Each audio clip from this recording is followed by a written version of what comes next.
Hello and welcome to the next class. I'm Rob Birdsell, your host, and joined for a special podcast today. This is part 2 of Josh and Chis.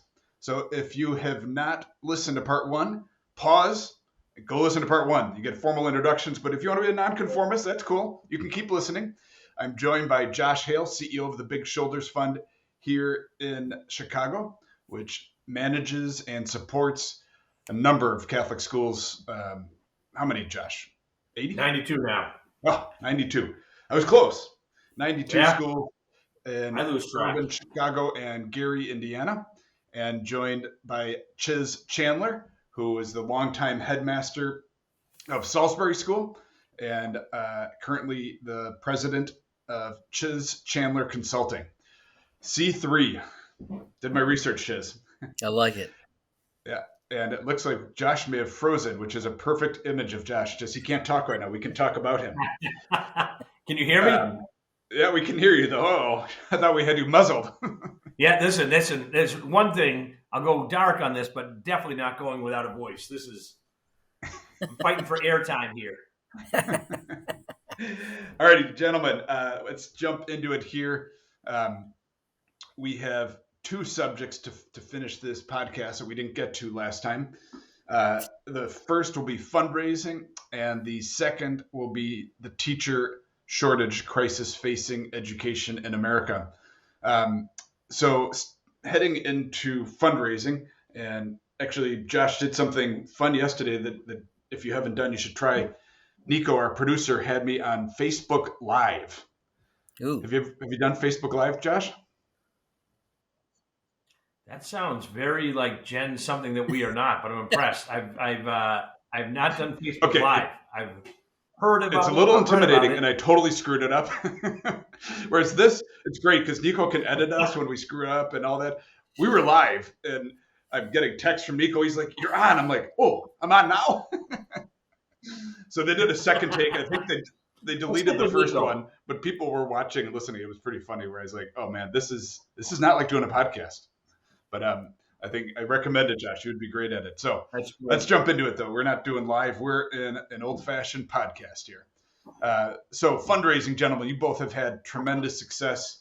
What I'd like to hear is from a school leader. You know, a lot of our listeners are school leaders, private school leaders, Catholic school leaders. Advice, counsel you could give them. Josh, you listened to our podcast with Katie Everett, and she had some great advice of working with a foundation. For you two, what I'd like to hear is more working with families, with parents, with alumni. So that would be the perspective I'd love from both of you. And Chis, why don't we start with you? Yeah, obviously it's essential to, when building your school, to be able to have the resources to do so.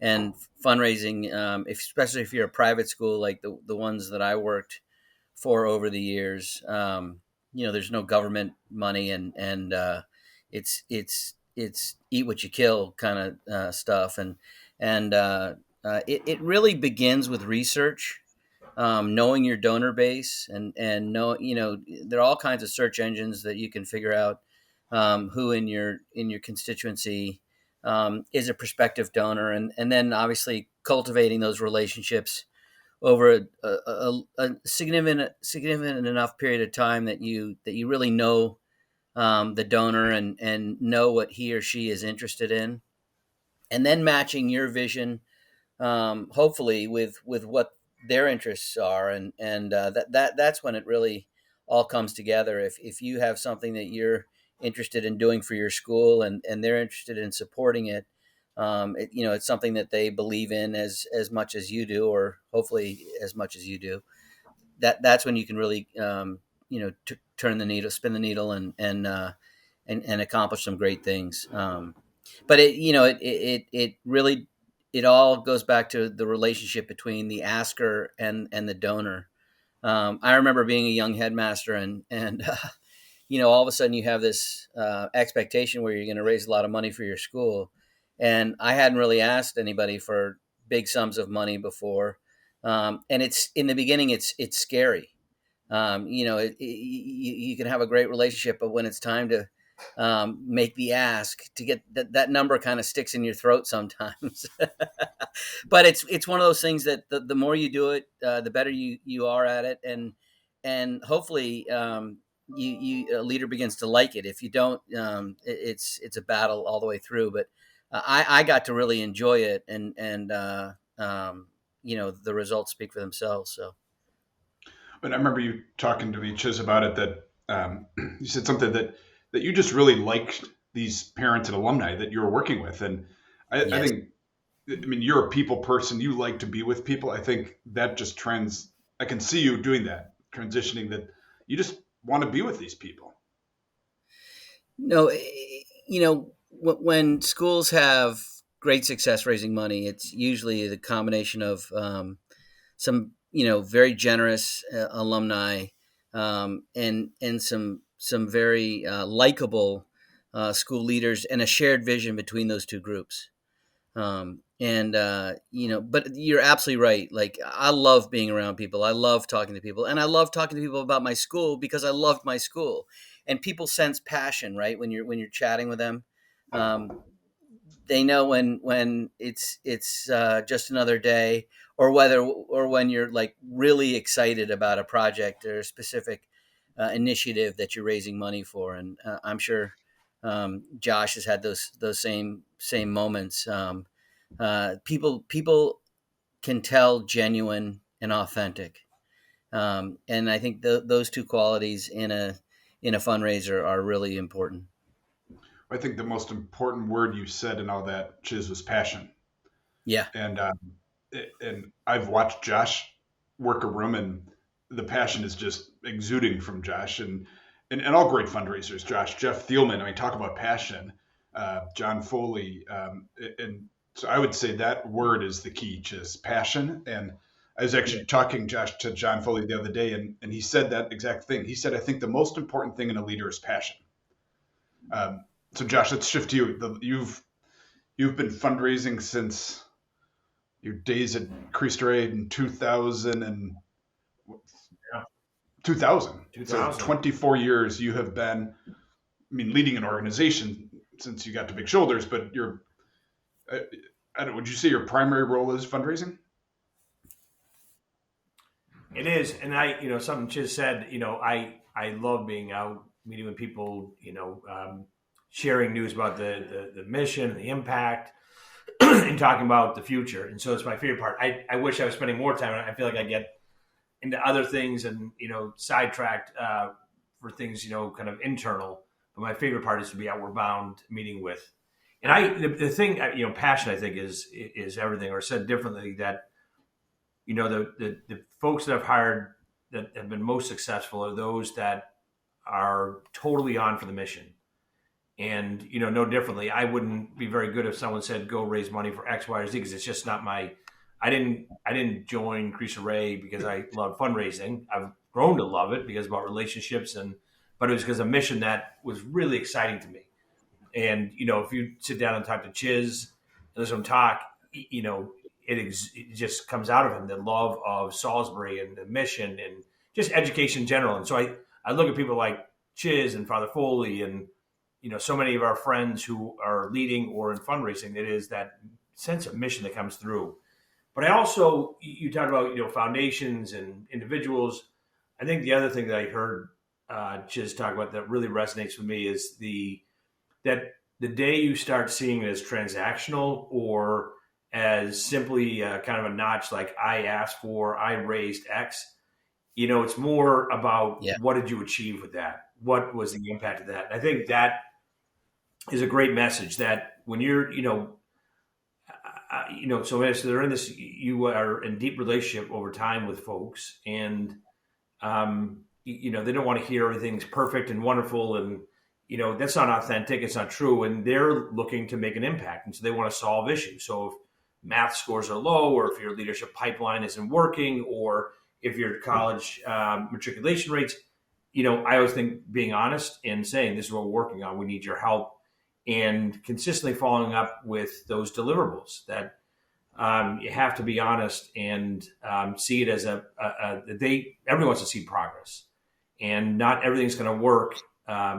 one of my boss, John Canning, once said to me, he said about investing, when he was giving funds to different venture firms or other private equity, he said, people are going to lose money. You invest, you're going to win some, you're going to lose some. He said that the issue I have is when people don't seem to care that they lost your money, that, like we're trying to fix it. I always think it's the same thing with this, is that you don't want to be in a place where people think that you just did it for a notch and, you took the cash and didn't really focus on what you were supposed to do, whether it's driving enrollment or whatever it is. But I think at a high level, it is that relationship, sense of mission, being vulnerable about yourself and the mission, and being willing to take a chance to really keep building. Because I think if you're in philanthropy, you want to make progress and make an impact. I was talking the other day to a funder that Josh, you and I know, and he was saying how he gets frustrated that the only time he hears from his grantees is when they need money. And it sounded like they're very transactional, whereas his favorite grantees are those that he hears from all the time, not when they're asking for money. And I think that's a key is regular communication, not asking for money. And not always just giving updates, just checking in. How are you doing? And there you go. That relationship. It's so funny that you brought that up, Rob. When Josh was talking, I was writing down some notes, and one of the notes was, "Don't always ask for money." I mean, you got to know birthdays, and you got to know family members and what passions that they have, and how to, often the key is reaching out at the right moment and not asking for money, just because you're building that relationship, you're cultivating that relationship. And it's real, because so many of those donors become great friends over time. And one of the things that's troubling for me in the independent school world right now is that heads of schools, average tenure and now like 5 to 7 years. And sometimes the best relationships that I've had over the years were born of like 25 years that I knew, a donor, or 20 years. And so when these school leaders are, bouncing around in and out for 5 to 7 years, I think you lose that unique quality where, a donor has been a long-term supporter of an institution. And if he has to get to know new leaders every 5 to 7 years, you miss something there. I'm concerned about that. Chis, that's a really interesting point, because in the Catholic world, the Jesuits would move every 8 years or so. Yeah. The tenure was 8, but they'd be filled by another Jesuit who, may have been at the school previously, maybe taught there as a scholastic. So they had that relationship with the school community. Yeah. Versus a totally new person coming in every 5 to 7 years. What answers or solutions do you have for that situation? I don't know if there are any. I mean, I think it would be helpful for schools to think about longevity and continuity, and maybe the because it's not just the head of school who's headmaster who's asking for money. It's obviously people in the development office. So if you're going to change heads every 5 to 7 years, it's probably even more important that you keep that long-term director of development, or head of advancement, and make sure that you keep those people, because institutional memory and connection to the alumni body is so critical in accomplishing and in making a healthy fundraising process and program. Well, just look at Josh, your tenure. I know I'm like a dinosaur. I've been, a Big Show's Fund for 18 years. So I don't know if I have any advice other than I do think there's a duality to it. It seems to me that it seems in today's world, and there's lots of reasons for this, which I understand, that career progress means moving organizations, and that is versus how do I continue to grow where I am, because of all the things you said about relationships, that anytime you start new, you're stepping back, even though you may be a promotion in some elements, but not always seeing movement as career growth. I would say one on the employee side, on the employer or the board side. I think it's also incumbent on boards to think about how do you retain that leader, because all that you lose, and sometimes it's about compensation, but it's also about giving more range of duties or responsibilities, because it is that value to an organization. You say that number, Chis, about the independent schools and the tenure shrinking over time. We certainly see that, as Rob was just referring to, in lots of our schools as well, and trying to find ways. I would say just one of the things we've been testing out in terms of for us, principals in elementary schools. I'm going to set high schools aside for a moment.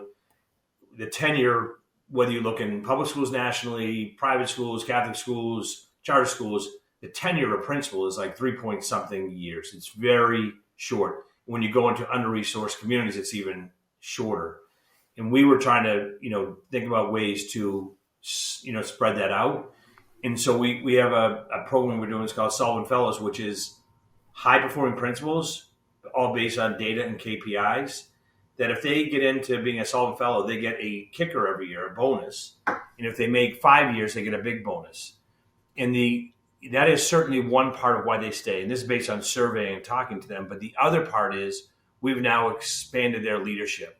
So they may have run one school, but they get to a point like, God, I'm really crushing it here. How do I grow? So career growth means I'm going to go someplace else. And so we've said to them now, what about running 2 schools? You're an executive director over 2, and now we're testing limits of 3. Or saying, keep running your school, and you become a lead coach for other principals in the cohort. And so trying to find ways to expand their reach, we're hoping leads to longer. But I think that in general, there's so much in a leader that is lost, especially a Josh, like high-performing. Christine Molina. And so I think Christine Molina is a perfect example. She was running maternity BVM. She came into as a teacher in the school. She was in our talent pipeline where she became a lead teacher, and she was coaching other teachers in professional learning communities. She wanted to be an assistant principal, then a principal, and then she became a principal, and she was killing it. Enrollment growth, academic growth, really improved their finances and their matriculation. So all the KPIs she was hitting high on. And so she, like anybody would say, I want to grow as a leader. And we would have lost her, but now she's managing 2 schools. And, she's got 2 principals working for her. And it gives her an ability to grow. But these 2 principals, love that extra coaching and support. And as she finishes in those 2s, as those principals rise up, she can focus someplace else. But we would have lost Christine Molina and so many other principals now. And so I think that is, how do you retain? Well, Josh, it actually gets to, you listen to the Katie Everett podcast, and she talked about that, how she sees the need for charter management like organizations within Catholic schools. And when I talked to Christina, it sounded like that's what you were doing. Like she could get 3 and then 5 and then 7, and she'd have a little Catholic school management organization under big shoulders. That is what we're almost trending toward. And I listen to Katie's comments. I really think she's onto something. I can imagine many other people listen to that and say, you can't do that. We've always done it this way. This is how but I just think we have to begin to push those borders to think differently about how people lead and how we organize, because there's something very local about a school more than just about most organizations, because it is parents in community coming together around what is probably the most important thing that they will ever engage in. And so how do you start to really, retain that, but also find ways to share best practice in smaller regions that have some similarities? And, Katie pointed to, like, it'd be hard to have an uber affluent with high need. Not that there isn't practice that can be shared, but it becomes further away from, what I'm dealing with, what you're dealing with. But I do think it's like the Cristo Rey network, Josh, that, Cristo Rey Jesuit goes to a Jesuit schools network meeting, and there's some they can learn, but a traditional Jesuit school and a Cristo Rey Jesuit school are so different. Then they go to the Cristo Rey network meeting, and it's all their people, and they're talking about the same problems, the same issues, the same community. And so, Katie I thought that was really interesting when she brought that up. Just on that front, I do think that, the idea of the Cristo Rey network, and I remember being in the early days of the first Cristo Rey, we would get together with other Jesuit schools, and a lot of those Jesuit schools helped us get off the ground. So this is not throwing darts, but the issues they were talking about were so, different than anything we were thinking about and working on, that it became hard on some issues to really, even in fundraising, they're focused on alumni base. We were trying to go to a broad city on student needs and areas of focus were so different than, some of these other schools. But creating that, and even you mentioned earlier the teacher shortage, which is obviously a much broader issue and much larger. But a lot of the loss of teachers, I'm always amazed, and this is a USC research years ago, that especially in under-resourced communities, that, within 3 years, most new teachers are gone, like 85%. I mean, it was some staggering number. And I think a lot of that has to do with, if we don't focus on, and they also did research that said if you provided support, wraparound supports for those early teachers with lots of coaching and other things, that you will retain them at about 30% to 40% higher than if you didn't provide that. And so we I talk about this like I did it. I can brag about it because our chief schools officer, Rebecca Lindsay Ryan, has created all this. My idea, which I will not share, was dust in the wind. It was the worst idea. She built this entire model about how we recruit in, how we provide supports for the first 3 years, and then put them into, to your point, Rob, the power of the network. How do we start to connect teachers across schools around professional learning communities and also other opportunities for them to grow and lead within the network? Let's take a pause there before we shift to that subject of teacher shortage to hear from our sponsor. Catholic Virtual is the trusted online education partner of Catholic schools worldwide. We develop customized online learning solutions to meet the needs of our partner schools and their students. Visit our website at www.catholicvirtual.com to learn more. Now back to the episode. Alrighty, welcome back. That was a fun one as I expected, because I know you two have had such success in fundraising. So thank you for those insights. But Josh, you sort of did a nice segue for us into the teacher shortage. It's massive. I mean, it is massive out there. We've seen at Hudson Catholic Virtual, we've seen schools, stuff I've never seen before.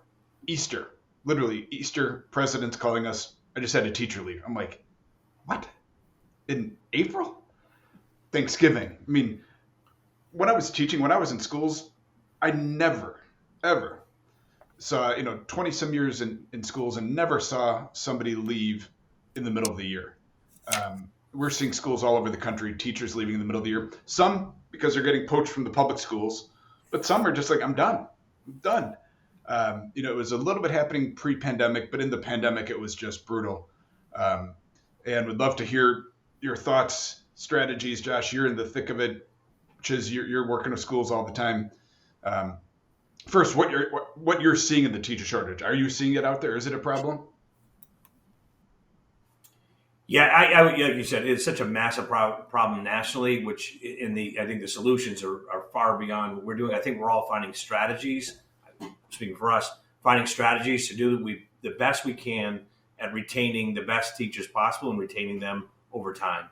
But the problem has to do with, I think nationally, we need to start, moving back toward lifting teachers up as, the heroes, the wonderful profession that it is, that it, for whatever reason, over the past number of years, it seems to have been more denigrated. So setting that aside, within that context, we have tried to do a lot in terms of increasing our recruitment, starting with local colleges and even starting to connect with some national colleges to identify young people who want to work in under-resourced communities and be part of a mission. And we sell certainly a great profession and being that, but we also sell heavily all the supports that we will provide. If you come in, we will give you a coach. We will help you with financing to go after your Type 75 certification or a master's degree or a specialized degree, anything that helps them to see that there's a pathway in a career. And then we have worked very hard on, once they do arrive, really delivering on that and looking at our trends over time of when new teachers come in, how well do we retain them? We certainly are like any other group these days that a teacher leaves in whether it's mid-year or a specialized area where we're out in the market. And I will tell you, it is tough when you get into, whether it's a language teacher or a junior high math teacher. My goodness, that's a difficult one. There's certain areas that are really hard to fill and are left open. And so that's, a principal is stepping in or some sort of short-term plan. But it is a real issue. But I think we have to do a better job at encouraging the profession and then working really hard to get teachers in and to stay. The one other area that we're working on is career changers, which we've now started to get a much better pipeline. People coming in and saying, I want to do something different, and helping them with that non-traditional path or growing from within. That so often in our classrooms, we have aides and people who came to the profession for different reasons, who may not have, and most typically don't have a college degree. So we are now helping them with financing to get their degree and then putting them on pathways. So trying to identify from within community, which also brings a lot of diversity to our teacher ranks. And that's been very helpful too. I'm amazed that more high schools don't have what many Jesuit schools have, the Alumni Service Corps, which is an incredible way to bring young alumni back into the school, try teaching, be supported. Many Jesuit schools have that. But for those listeners that are running a high school and don't have an Alumni Service Corps, reach out to me. I'd be happy to share with you. I started Market High's Alumni Service Corps 30 years ago, and it's still running. They get about 5 young teachers every year. They live in community, and they bring that energy that the Scholastics used to bring. They're opening the gym on Sunday night. They're, prefecting the cafeteria. They're going to all the dances. Just a great program that every high school, I think, should have an Alumni Service Corps. Rob, just real quick, we actually tried piloting that, and we were probably, I think it was in our first year or second year, and COVID hit and the thing fell apart. But we very much hope to try to rebuild it again. And it's a story for another day, but we were trying to work within some of our partners to think about open facilities that we could use, which has been more challenging than not. But that is a huge opportunity. Yeah, and they for years lived in the old Jesres. The Jesuits had moved out to a home, which is much more suitable for the small number of Jesuits. But you're right, a lot of high schools have something like that. I've been talking to Marian Catholic about it. They have the old convent that would be perfect to put 4 or 5 alumni in. Yeah. There you go. Chis, what are you seeing with the teacher shortage in the schools you're working with? I don't hear a lot of complaints that we can't find people. I hear, and I certainly experienced this in my last few years as headmaster at Salisbury.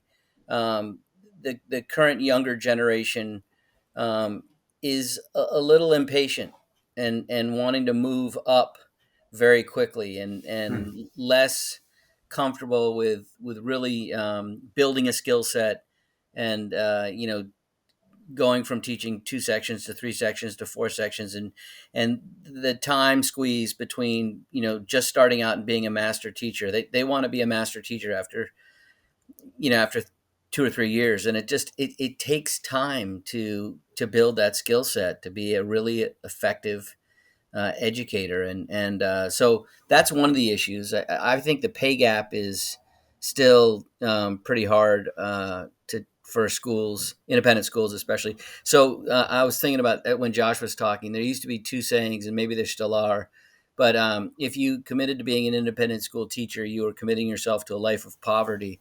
because the pay was so bad, but and also you had to be independently wealthy to be an independent school teacher for a long period of time because again the pay gap was so exceptional between a different career, being a lawyer or a doctor and being a school teacher. But that aside, that's kind of making fun of the world. The pay isn't great, and so we need to incentivize and really figure out what the incentives are to keep good teachers. And I remember when the headmaster Dick Flood at Salisbury hired me in the summer of 1991. I think my first salary full time for a year was $11,000, and I was so excited, because here I was single and 25 years old, and I had a beat up Honda Accord, and I didn't have any costs. So the $11,000 sounded great. I was getting a free apartment and free food, and I loved my job, and that was awesome. But I do think that we need to think about whether it's on the whether it's paying for graduate school, um, uh, you know, giving paying student loans. You think about like the GI Bill so many years ago. Serve the country in the military, and this is more in the public sector rather than the private sector, but serve the country, and then you're become a teacher, and maybe your student loans are um, subsidized by the government. I don't know. We have to figure that part out, because um, you listen to what a really good young teacher is making, and compared to what they could be making, like Josh was just talking about a math teacher. Well, that same person goes to Wall Street, and the compensation is Yeah. it's crazy. So No, you're uh, right, Chis. And I look back on my teaching days and the great teachers, those 20, 30-year vets. I'm just going through them right now. Every one of them had a spouse who was either teaching in the public sector that was going to have a nice pension, yep. or they were a professional. They were a doctor, lawyer, Yes. head of HR. They all had a spouse, male or female, that was bringing in the income and a pension. That I can't think of one that was the primary breadwinner. The other change that I've seen is when I started teaching, of the coaches, about 80% were teachers. Mm-hmm. I talked to a friend the other day who said 80% of the coaches are not teachers. I actually spoke to the New York State Athletic Association, and it's a real problem that they're facing, because the coaches got the mission. To our earlier conversation, they were all about the mission and Catholic identity and Jesuit Ignatian spirituality. But if you're a coach who's a real estate person, and you come in and it's about wins and losses. Yeah. The coaches at Market High, sure, they wanted to win, lose, but that was not what they were there for. They were Right. there to keep the mission going. And I would argue I had a greater impact on my athletes than I did on my students, maybe because I was a crappy teacher. But so that's just a concern I have, is that the teachers today are not coaching. And I get it. I mean, I look at those legends at Market High. They got to school at 7:30 and they got home at 7:30, and then they're gone Saturday to a soccer match or a track meet, and making 50,000. Like that's tough to be working that many hours and try to raise a family. So Chiz, you're right. I think we really need to think about how do we simply pay teachers more. Well, the topic that you're talking about now is the dual threat, or the triple threat, is so important from a cost perspective, because if you can hire the same person to teach and to coach, your financial structure is infinitely better. The other thing about that, though, is that the best coaches are teachers. I mean, the football field and the soccer field and the basketball court is just another classroom. And I think that the real estate agent that sometimes is the coach doesn't see it with that same perspective, because they don't have they're not in the classroom in the morning, and so they don't. It's a different focus, and so that's something that I've always thought. The most valuable people in a school are the people that are teachers wherever they are, whether they're in their biology lab or their hockey rink, or their dormitory, or as an advisor. They're constantly mentoring and using the prism of teacher, no matter what the arena is. Yeah, I mean, the best teacher I ever saw at Market High, Jim Carney, was the cross country coach, the hockey coach, and the track coach. And every day in the fall after school, he got the big, huge, where they'd have the faculty meeting, that 100 guys would pile in there, and he would give a 30-minute lecture about life and would somehow tie it back to cross country. But every day I would sit in there, and some days I'd be like, Jesus, Jim, again? Here we go. But you'd wind him up, and he would tell stories of life. And he was more impactful than any theology teacher. I mean, they had great theology teachers, nothing against the theology teachers, but Jim just had a way to teach, and he would tie it back to cross country, and it was magical. Well, and the kids, for boys especially, the coach is such an important role model in their life. And if they see that coach being just as passionate about American literature or AP biology, it impresses upon them that it's just as important Makes it cool. to work as hard in the classroom as it is on the athletic fields. Yeah, Great and point. for young girls, equally important. My daughter, as you guys know, is playing at the University of Minnesota, and it's an all-female coaching staff. Yeah, I love that. That's amazing. With the number of women that have gone through playing high-level sports, we need more women coaches as these mentors that we're talking about. There's no reason that a soccer club doesn't have 80% women coaching young girls. Nothing against guys coaching them, but we need more women coaching. Absolutely. Speaking of which, here's my daughter calling me from Minnesota. She heard me talking about her. Yeah, let's go back to what Chis was saying before about, teacher compensation, which is, I couldn't agree more. Like, sometimes people say, oh gosh, teachers make so much, or, they get the summers off. And, I would say, I don't know, you spend 9 months in a classroom with 25, 30 fifth graders. I tell you what, you will figure out very quickly that is equivalent to about 4 years of work. I mean, there's a lot of joy in it, but there's a lot of, or for any of us that have high school students or children, I love my high school sons. However, I would say I don't want 30 of them in a classroom with me for very long. I mean, it is. And so figuring out a way, I think there's a compensation, there's an understanding of talent development in this country and where that investment's made. But it should also be based on some sort of outcome and some sort of impact for sure. But there is the other part I was just thinking about. We've been, we at our school is saying, just as you were saying, we are well below what would be, the salaries of public schools here or even charter schools and then a lot of private schools as well. And, we're never going to be able to compete fully on price, just given the socioeconomic brackets. And we've been working to close that in some ways. And we had done we've gone up a couple of times recently with significant kind of annual kind of just raises across the board.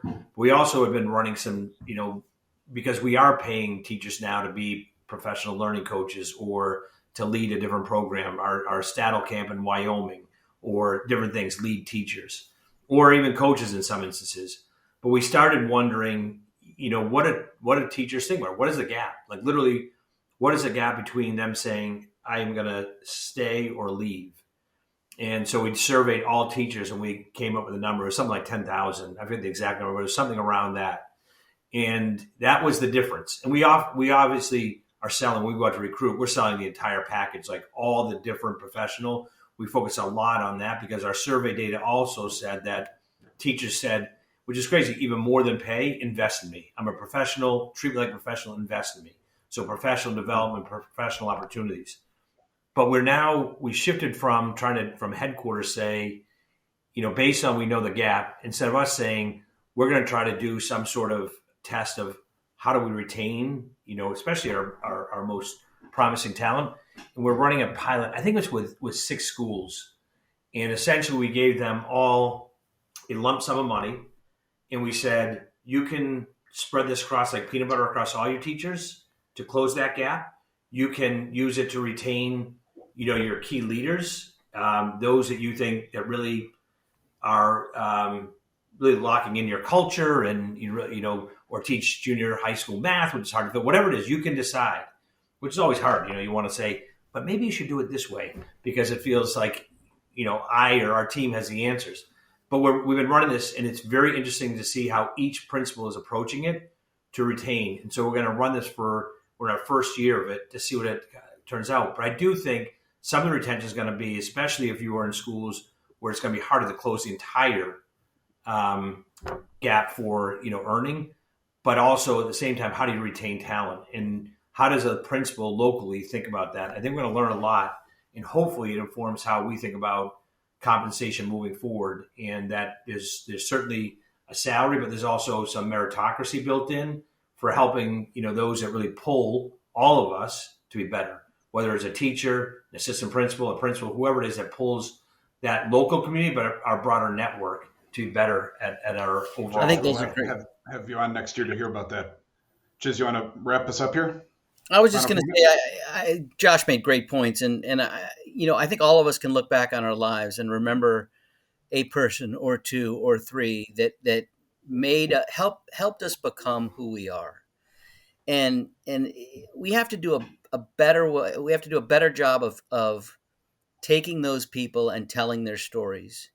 I remember I have an ex brother-in-law who was a writer, and when the film Top Gun came out, he called it the naval recruiting film, because in the aftermath of Top Gun, like, the Navy Flyers program was like inundated with applications, right?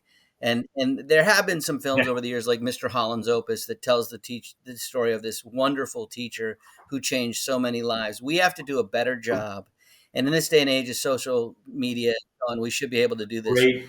But to make it clear to young professionals, young college graduates, that this is a profession where you change people's lives, and that and figure out the part of the population who would take those rewards over financial rewards, and because there are those people, and we just got to find them and communicate that message and make it clear that teaching is as rewarding a profession as there is in this world.